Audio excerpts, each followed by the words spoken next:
Hello everyone, welcome back to my channel. এর মধ্যেই মা আর ছেলেকে নিয়ে চলে গেছিলাম একটু পানিহাটিতে, রাঘব পণ্ডিতের বাড়ি, একটা দর্শনীয় স্থান। সেখানে থেকে আমরা ঘুরে এসেছিলাম। তো সকাল সকাল বেরিয়ে গেছি, আর তার পাশেই ছিল গঙ্গা। দেখো, দারুণ সুন্দর দৃশ্য। সকাল সকাল ছেলেকে খাইয়ে খাবার বানিয়ে আমরা বেরিয়ে পড়েছি। আমাদের সাথে ছিল আমার মায়ের এক স্টুডেন্ট। দেখো, আমরা স্টেশন থেকে প্রথম আমার ছেলে ট্রেনে উঠেছিল সেদিন, লোকাল ট্রেনের আগে কখনো ওঠেনি। তো আমরা স্টেশনে পৌঁছে খানিকটা এদিক ওদিক ঘুরছিলাম, কারণ সেই সময় ট্রেন আসেনি।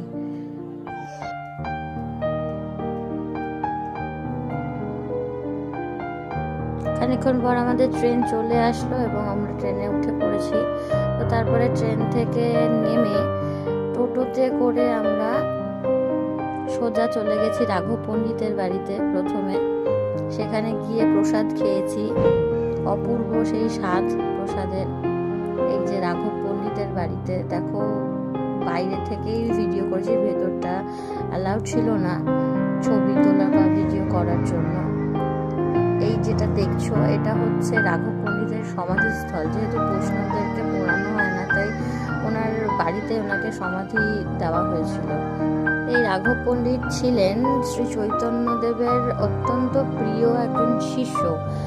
তার মানে ধরে নিতে পারো এটা 500 বছরের পুরনো প্রায়। আর রাঘব পণ্ডিতের বাড়ির কিছুটা দূরে হাঁটা পথে খুব জোর হলে 2 মিনিট লাগবে। এই হচ্ছে মহোৎসবতলা ঘাট, যেখানে মূলত চিড়ের মেলা হয়ে থাকে। এটা হচ্ছে কলকাতা থেকে খানিকটা দূরে সোদপুর পানিহাটিতে। তো আমরা ওখানে প্রসাদ খেয়ে ঠাকুর দর্শন করে চলে এলাম গঙ্গার পাড়ে, কারণ বন্ধ করে দিয়েছিল। তো সেই সময় আমরা ওখানে বসে বসেই ছেলেকে দুপুরের খাবার খাইয়ে তারপরে একটু ঘোরাঘুরি করে ছবি তুলছিলাম, ভিডিও বানাচ্ছিলাম। এই রাঘব পণ্ডিতের বাড়িতে শ্রী চৈতন্যদেব এসে 3 মাস ছিলেন এবং এইখানেই তার পুজো হয়। তো সেই কারণে এখানে ওনার মন্দির তৈরি হয়েছিল। আমরা যখন মন্দিরের সামনে আসি সেই সময় কিন্তু ওখানে নাম কীর্তন হচ্ছিল। খানিকক্ষণ দাঁড়িয়ে তারপরে ওদের নাম কীর্তন শেষ হয়ে যায় এবং বন্ধ করে দেয় দরজা। তো সেই জন্য ওখানেও বেশিক্ষণ দাঁড়াতে পারিনি। তো এই কারণেই আমরা গঙ্গার পাড়েই আমার ছেলেকে খাওয়া দাওয়া করিয়ে ওখানেই বসেছিলাম।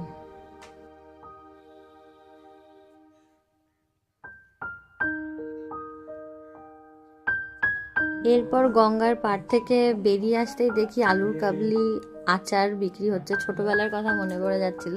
ওখান থেকে কিছুটা আচার কিনে আর আলুর কাবলিও খেয়ে নিয়েছি। তারপরে আসার পথে দেখলাম মন্দিরটা তখন ফাঁকা। তো সেই জন্য সুন্দর করে আমরা মন্দির দর্শন করলাম। অপূর্ব মূর্তি, এই যে চৈতন্য মহাপ্রভুর মূর্তি, পানিহাটি অত্যন্ত বিখ্যাত একটি জায়গার এবং অনেক পুরনো।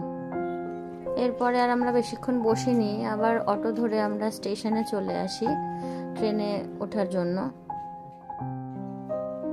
তোমরা যদি কেউ যেতে চাও তো তোমরা মূলত সোদপুরে স্টেশনে নেমে সেখানে অটো বা টোটো দাঁড়িয়ে থাকে, তাদেরকে যদি বলো পানিহাটির মহোৎসবতলা ঘাটে যাব, তো অবশ্যই তোমাদেরকে সেখানে নামিয়ে দেবে। খুব জোর হলে 15 টাকা ভাড়া। এরপর আমরা ঘুরে সোজা বাড়ি চলে আসলাম। এই দেখো, একেবারে ক্লান্ত, কারণ সেদিন প্রচন্ড রোদ উঠেছিল। তো তোমাদের ভিডিও